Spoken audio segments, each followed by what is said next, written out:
Учраас орон нутагт яваад ажиллах, малчтын хоршуудтайгаа ажиллах, ханган шатны хоршууд, дундын хоршуудтай ингээд ажиллахад асуудал одоо үүсч эхэлж байгаа. Магадгүй энийг яг мэдээгүй сонсоогүй байж болно. Мэдж байгаа сонсож байгаанууд нь яах вэ гэж бас бодож иж болно. Би энэ дээр болдгоо л одоо даг хуулийн дээр энэ хуулийг оруулаад яваач. Дээрээс нь даг хуулийн дээр аягүй энийг орохоор засгийн газрын тухай хууль орох юм болов орохгүй болов энийг одоо бас хуулийн хүн биш учраас мэдэхгүй байна.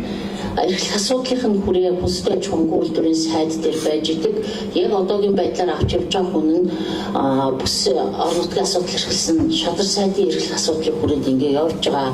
Энийг одоо нэг болгох салбарынхан сайд аваад явах юм уу яах юм гэдэг асуудлыг бас нэг болгож өгөх зүйтэй байхаа гэдэг асуудал. За хоёрдугаарт яамнаас асуух юм байна гэж бодож байна. Би даг хуулийн дээр малын генетик нөөцийн тухай хууль ороогүй байсан. Гэтэл энэ хөдөөчмөн тухай хуулийн төслийн нэр томьёоны тодорхойлолтын дээр малын генетик нөөцийн тухай хуулиар зохицуулагдж байгаа нэр томьёоны зохицуулагдах шаардлагатай нэр томьёоны асуудлууд явж байгаа. Тухайлбал уламжлалт мал аж ахуйн үйлдвэрлэл гэж юу юм бэ? Одоо эрчимцэн мал аж ахуйн үйлдвэрлэл гэж юу юм бэ гэдэг асуудал. Энэ өөрөө малын генетик нөөцийн тухай хууль дээр уламжлалт мэдлэгийн бүртгэл дээр гарч ирдэг. Тэгээ уламжлалт мэдлэгийн бүртгэлийн асуудал малын генетик нөөцийн тухай хууль дээр бас хаягдаад яваад идэг.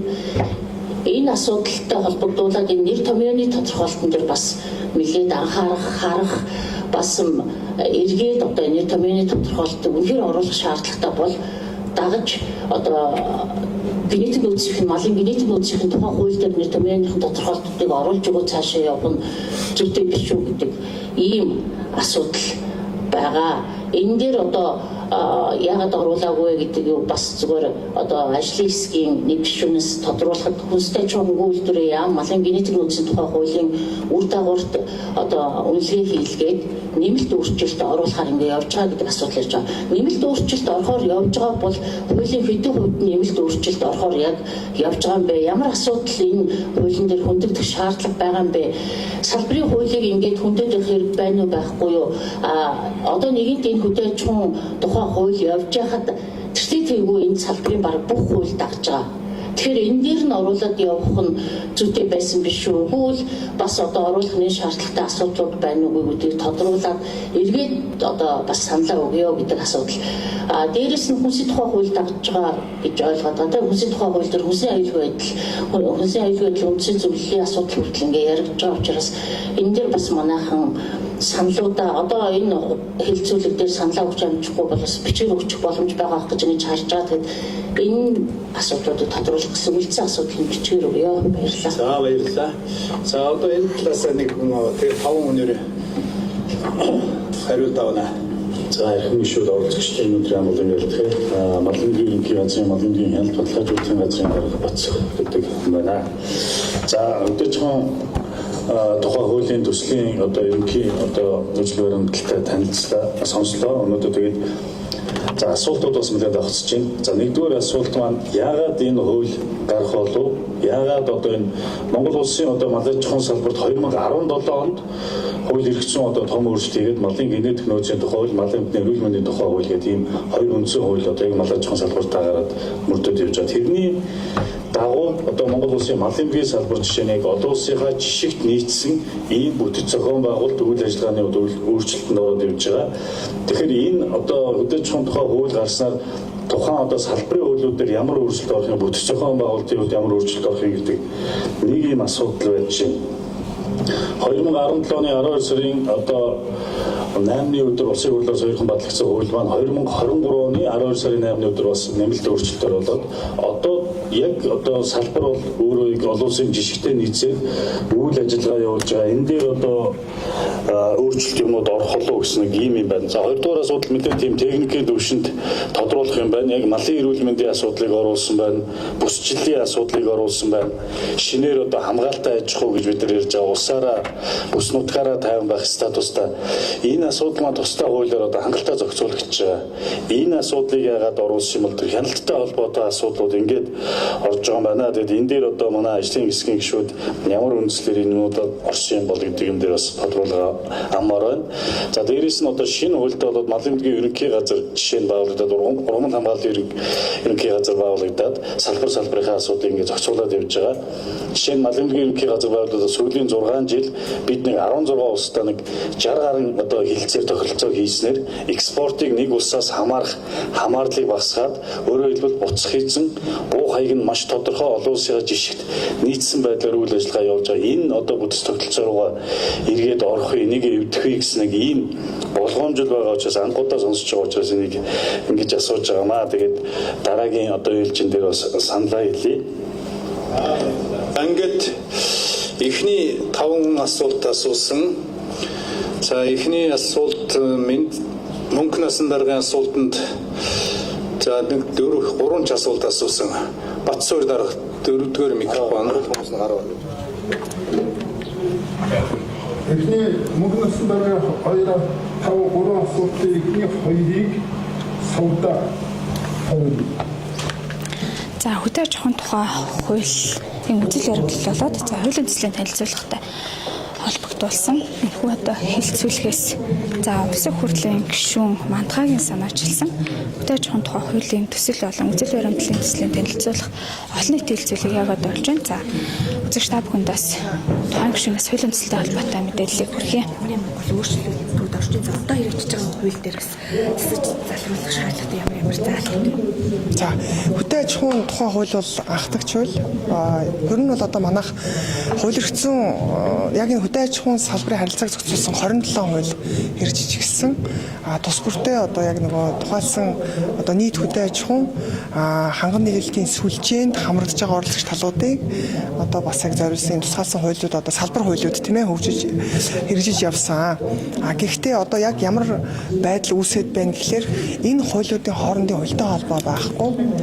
Дээрэс нь энэ нөгөө уялдаа холбоогоос болоод энэ одоо нөгөө харилцаа зохицуулагдчих явахгүйгээс болоод хөдөө аж ахуйн салбарт үүсэж байгаа практик олон одоо нөхцөл байдлууд хүндрэлүүд үүсэж байгаа гэсэн үг тийм ээ. За өнөөдөр жишээлбэл яг бодиттой харах юм бол дотоодын нийт бүтээгдэхүүнд эзлэх хөдөө аж ахуйн хувь хэмжээ одоо 2020 онд бол 13-таас бол одоо ингээд 7.6-г буурч байгаа. За хөдөө аж ахуйн эдэлбэр газар бас буурч байгаа. Тэгэхээр бусад одоо салбарууд маань одоо уул уурхаач гэдэг юм уу те бусад энэ одоо суурьшмал газар бусад одоо үйлдвэрлэлүүд аж үйлдвэрүүд хөгжиж байгаатай холбоотой хөдөө аж ахуйн хэлбэр газар буурч байгаа.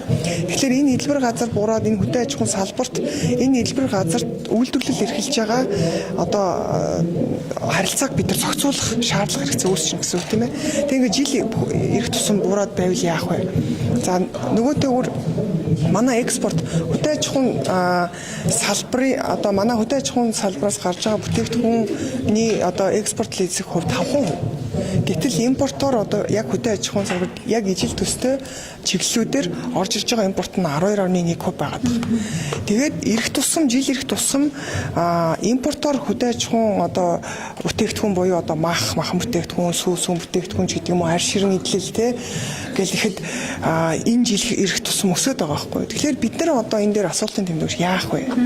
Бид нар 27 хууль энэ хуулийг одоо хөдөө аж ахуйн салбарын харилцааг зохицуулж ирсэн мөртлөө сүүлийн 30 жил одоо тийм энэ гарын хугацаанд бол яг энэ салбар маань яг дөрвтэй хөгжиж чадсан уу? Энэ хөдөө аж ахуйгаас олгож байгаа үйлдвэрлэл болон энэ малчтыг дэмжсэн дэмжлэг, урамшуулал, зээл өөрөө яг байгаа болж чадж байгаа мó. Тэгээ яг ингээд асуултын тэмдэгний үгээр энэ хөдөө аж ахуйн салбар ер нь хөгжиж ирсэн юм уу гэдэг асуудал үүсэж байгаа. За ингээд бидний нөгөө уур амьсгалын өөрчлөлт, дасан зохицох чадвар суларч байна, бэлчээрийн даас хэтрэлтэй байна. Тэр байтугай одоо манай газар тариалангийн салбарын ургац энэ үр тариа энэ нөгөө нөөцийн асуудал хүртэл өөрөө одоо хүнд нөхцөлгээд бидний хөрсний үржил шим сайжрахгүйгээс болоод эргээд нөгөө мал одоо өстэй ингээд нөгөө үржил шимээ авч хөрснөөс одоо гарч байгаа энэ үрс ногоод үр тариа жилээр үржил шим авах байдал эсрэгээрээ малчин давжаараад үржил шим нь муудаад ингээд яваад байдаг. Тэгэхээр энийг ер нь зохицоор нь бид шийдсэн зохицуулттай хууль байхгүй болохгүй юм байна гэд хөдөө аж ахуйн тухай хуулиараа бид нар ерөнхийдөө гол одоо зарчмын энэ асуудлыг ер нь доктортой хөдөө аж ахуй гэж юу байх ёстой вэ? За энэ олгогдож байгаа дэмжлэг урамшуулал маань өөрөө яг тодорхой. Яг юунд одоо зориулж олгогдож хичээж энэ өөрөө хөдөө аж ахуйн салбарын энэ хөдөө аж ахуйн үйлдвэрлэл сайжрах юм бэ гэдэг асуудал. Тэгээ ингээд дахиад хараад үзэхээр бид нар мал аж ахуйн салбараас гарч байгаа хоёр том гол хүнс байгаа шүү дээ. Сүү, мах гэсэн. Гэтэл өнөөдөр манай хүнсний аюулгүй байдал өөрөө гамшигын түвшинд очсон байгаа. Энийг ерөөсөө л ярихгүй яваад ирсэн. Өнөөдөр нөгөө талдаа хүнсний хөдөө аж ахуйн өөрөө үйлдвэрлэл доктортой биш байна. За ингээд одоо хөдөө аж ахуйгаас гарч байгаа хүнс үйлдвэрлэл нь өөрөө баталгаатай бус байна, тийм ээ. За ингээд явсаар байгаад өнөөдөр бид нар импортоор хүнсээ 46% хангадаг болчихсон. Үйлдвэрлэл нь өөрөө тодорхойгүй. Өнөөдөр хүнс үйлдвэрлэж байгаа хөдөө аж ахуйн салбарын одоо яг энэ чиглэлийн үйлдвэрлэгч нь Улаанбаатар хотын төвийн бүсэд дагаад төрөлчөд хөгжсөн байгаа болохоос биш бусад аймаг орон нутагт байж байгаа нөгөө гол түүхийн эдийн нөөцөө бид нар эргэлтэнд оруулж чадахгүй яваад ирсэн. За эний бас нэг одоо гол онцлог нь юу гэхээр хөдөө аж ахуйн салбарт элсэж байгаа оюутнуудын тоо жил ирэх тусам буурч хамгийн гол нөгөө мал одоо тий малын эмчээр бэлтгэж байгаа агрономч, зоо техникч нөгөө гол одоо тий нийт одоо бас гол гэсэн бараг 20 орчим мэргэжлүүдийн тоо жил ирэх тусам буурж байгаа гэдэг чинь өөрөө энэ салбар одоо дахиж нэг бид нар сэргийж харахгүй бол болохоор хэлсэн байна. Тэгэхээр бид нар яг энэ малгай хууль болох хөдөө аж ахуйн хуулиараа бид нар яг энэ үйлдвэрлэлийг ялангуяа анхан шатны энэ өртгийн сүлжээг бид нар яг одоо зохист хэмжээнд нь одоо тий бий болгох олон улсын энэ туршлага нь олон улсаас хүлээж байгаа гэрээ конвенц Монгол улсын одоо энэ үндэсний аюулгүй байдлын үзэл баримтлал урт хугацаа дунд хугацааны энэ хөгжлийн хөтөлбөр тавьсан зорилтуудыг бид нар хэрэгжүүлэхийн тулд одоо байгаа нөгөө зохицуулж байгаа хүчин төгөлдөр хэрэгжиж байгаа хуулиуд өөрөө хангалттай одоо хэрэгжүүлж чадхааргүй юм байна. Тийм учраас бид нар энийг зохицуулсан гол одоо малгай хуулийг одоо бас гаргах шаардлагатай байна гэж үзсэн учраас хууль зүйн хувьд тэр практик шаардлагын хувьд ч гэсэн одоо хангалттай үндэслэл байгаа гэж үзэж байгаа учраас энэ хуулийг одоо бас нэр бүхий гишүүдийн хамт одоо бас өргөн барихаар ажлын хэсэг гаргаад одоо ингээд санаачлаад ажиллаж байгаа. Тэгээ өнөөдөр бол бид нар салбарын төлөөлөл одоо яам агентлагаас гадна олон улсын бас яг энэ хөдөө аж ахуйн чиглэлээр төсөл хөтөлбөр хэрэгжүүлдэг байгууллагаас ирсэн байна. За эрдэмтэн судлаачдууд ирсэн байна. За бүр тэр байтугай малчит фермерүүдийн хүртэл төлөөлөл ирснээр бас онцлог анхан өнөөдрийн анхны хэлцүүлгээр нэлээд сайн саналууд энэ бид нар авъя. Тэгээ саналаа аваад бас ингээ хуулиндаа сайжруулалт нэмэлт өөрчлөлтүүдээ бас хийгээ сайжруулад тэгээ энэ хаврын чуулганаар бид нар бас өргөн барихаар ажиллаж байна. Мах сүмний чиглэлийн үйлдвэрлэлийг тийм ээ ер нь сайжруулахад ялангуяа одоо тооноос чанар жишээлжээгээд тийм ээ бид нар малын тоог тоолуулад мянгат малч ингээд тэмдэг болгодог биш. За тухайн малын өөрийн чанар тэгээ одоо махны чиглэлээр ялангуяа үйлдвэр ухсааг сайжруулах чиглэлд хуулийн төсөл дээр ямар одоо зохицуултуудыг оруулж ирж байгаа вэ? Одоо жишээлбэл саяас аж ахуйн нэгж эрхлэгчийн хувьд хэлж штэ тийм ээ жишээлбэл гаднаас чанартай одоо шимт хичээлтэй одоо үйлдвэр ухсаатай малыг хөтөлбөртөө авъяач гэдэг юм асуудал байж болохгүй гэдэг зүйлийг ярьж байна. Харин яг үнэ яг яагаад өнөөдөр бид нар бас энэ манай Монголын гол стратегийн хүнс болсон мах сүг бид нар дотооддоо түүхийн нөөцөнд байгаа мөртлөө бид нар гаднаас аваад байдаг. Яг л хэрэглээ өсөд байгаа байхгүй тий. Хүн амс чинь хэрэглээ өсөж чинь энэ хэрэглээг чинь бид нар хүнсийг хангах шаардлага байна. Хангамжаа бид нар дотоодын үйлдвэрлэлээр хангаж чадах тогтолцоо өөрөө бүрдээгүй байна шүү дээ тий. Үйлдвэрлэлийн хүчин чадал дийлэхгүй байна. Яг л түүхийн нөөцөө хамгийн гол нь бид нар малчтаас энэ малчтыг зохион одоо байгуулалтанд оруулаад за тэгээд түүхийн нөөцийг нь бэлтгэн нийлүүлэлтийг нь яг л одоо стандартын дагуу тийм ээ энэ чанартай үйлдвэрлэх төр зохицуултыг нь бид нар хийж өгөөд энэ логистик сүлжээг нь одоо тий зөв зохион байгуулалтанд оруулах хаана нь махаа бэлдээд хаашаа авчих юм төвлөрөх цэг нь хаана байх юм дараагийн одоо ханган нийлэлтийн сүлж нь хаана авах юм гэдэг ингээд чанарт суурилсан үнийн тогтолцоо хүртэл бий болох шаардлага хэрэгцээ үүсэж байгаа. Тэгэхээр мах сүгээ бид нар үлхийн тулд ерөөсөн анхан шатны хамгийн суур асуудал бид нар хөндөж хөгжүүлж чадахгүй байгаа нь өөрөө анхан шатны өртгийн сүлжээ. Нөгөө түүхийн эдийг зөв зохион байгуулалтад бэлддэг. Хаанаас аваад хаашаа өргөж өгөх юм, хаана очиод боловсруулалтаа хийгээд эргээд тэр нь одоо хэрэглэгчд хүрдэг байх юм бэ гэдгийг л бид нар шийдвэрлэж өгөхгүй бол болохгүй байгаа учраас эхлээд хууль эрх зүйн орчныг нь бид нар одоо сайжруулж боловсронгуй болгож гаргаж өгч чадах юм бол энэ хуулинд одоо хуулийг хэрэгжүүлэх гол одоо тоглогч одоо гол оролцогчд бол өөрөө энийг одоо нэг хуулиа бариад ингээд хэрэгжүүлээд явах орчин бүрдэж байгаа. За тэгээд бид нар ямар ч гэсэн нөгөө хэлсэн энэ нэгдүгürt энэ хууль эрх зүйн орчин өөрөө ажиллахад нь тодорхой байх хэрэгтэй юм байна. Хоёрдугаарт нөгөө үйлдвэрлэлийг одоо илүү хөгжүүлэхэд кластерчулж хөгжүүлэе гэж байгаа. Тэгэхээр энэ нөгөө шинэ хошоо гэдэг хөдөлгөөн чинь өөрөө бас яг энэ хуулийн одоо бас яг гол одоо цөм болчихж байгаа. Тэгээ шинэ хоршоо хөдөлгөөнөөр дамжуулаад бид нар кластержуулаад тавих юм бол түүхийн эдийн бүтээгдэхүүнийг одоо бэлтгэн нийлүүлэлтийг нөөц болгож аваад ингээд бид нар тэрэнд нь таарсан зөв урамшуулалт тэмлэгийг нь одоо нэгжүүдэд нь өгөөд ингээд явах юм бол хөдөө аж ахуйн салбар бас хөгжих одоо бас боломж байна гэж харж байгаа. Тэгээд ямар ч гэсэн бусад орлогч салбараасаа санал авъя. Тэгээд энэ хууль одоо нэлээд боловсронгуй болоод явах боломж бүрднэ гэж харж байна. Тасаа ярины хэллээ шүү дээ.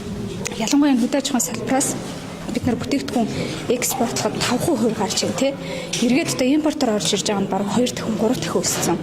Одоо ингээ Евразийн эдийн засгийн хилцээр гээд явж байна тий. Тэгэхээр ингээд бид нар яг цаад гадаад талдаа гарч байгаа манай бүтээгдэхүүн тухайн одоо олон улсын стандартын шаардлагад ер нь нийцж гинөө. За эсвэл манайх өөрсдөө нөөц тийм одоо үйлдвэрлэлийн чиглэл маань өөрөө хангалтгүй байгаа учраас ийм бага хэмжээгээр гараад байна гэдэг. За наадах чинь бас нэг яригдах асуудал байгаад байгаа. Манай дотоодын өөрөө хүнс одоо үйлдвэрлэгчид жишээлбэл махны үйлдвэр байлаа гэж бодоход экспортод гарах хүсэлтэй. Тэгээ дотоодын яг өөрийнхөө стандартыг хангасан үйлдвэрээ барьчиж байгаа.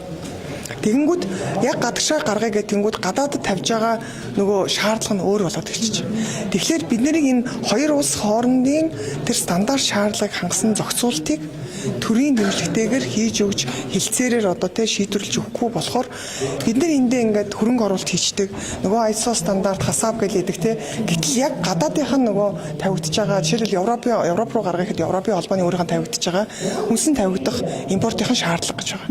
Тэгэхээр бид нар энэ бусад улс орны хоорондын тэр хилцээрээ маш сайн зөв зохицуулж өгч чадахгүй болохоор үйлдвэрлэгчид хохироод байгаа. Нэмж дахиж хөрөнгө оруулалт хийх болно тэ эсвэл бүр үйлдвэрээ татан болгоод дахиад шинэ үйлдвэр яриг экспортод зориулж барих ч юм уу. Ийм эрсдлүүд үүсээд байгаа учраас бид нар эхлээд энэ улс хоорондын хилцээрийг маш сайн нарийн хийх хэрэгтэй юм билээ. Олон улсын шаардлаганд тэрнгүү өндөр учраас бид нар манайх руу орж ирэхэд бол бидний тавигдж байгаа шаардлага өөрөө босго бага байхгүй юу. Тийм учраас тэд нэр ингээд хангалттай хэмжээний шаардлага хангасан махан бүтээгдэхүүн, сүүсүүн бүтээгдэхүүн, хүнсний бүтээгдэхүүнүүд өөрөө орж ирээд яваад байгаа. Гэтэл бид нар өөрийнхөө одоо нөгөө бид нар гэрээ засах хэрэгтэй байгаа байхгүй тий бид нар өөрсдөө хяналтын тогтолцоогоо боловсронгуй болгомоор байна. Шаардлагатай лабораториудыг бид нар төрөлжүүлж хөгжүүлэх хэрэгтэй байна. Бид даасан хяналттай байх хэрэгтэй. Ингээд явж чадах юм бол бид нар өөрсдөө хөдөө аж ахуйн одоо энэ хагашдны үйлдвэрлэл бэлтгэн нийлүүлэлтээ цогцоор нь зөв стандарт нөгөө техникийн зохицуулалтын шаардлага хангасан байж хийгээд ингээд цаашаага явах юм бол нөгөө гадаадд экспорт одоо авах гэж байгаа худалдан авахч тал маань өөрөө мөшгөх тогтолцоогоор бүр одоо малчны хотноос ирж байгаа энэ бэлтгэн нийлүүлэлт чинь өөрөө шаардлага хангасан юм байна, хангалттай юм байна, ойлгомжтой юм байна гэж явах юм бол энэ өөрөө салбар зах зээлд хэлэх экспорт марах боломж нь үүсэх юм. Тэгэхээр энийг хийхин тулд өөрөө бид нар хууль эрх зүйн орчноо л одоо боловсронгуй болох шаардлагатай байгаа учраас хөдөө аж ахуйн тухай хуулийг бол боловсруулж байгаа гэсэн. За хуулийн төсөл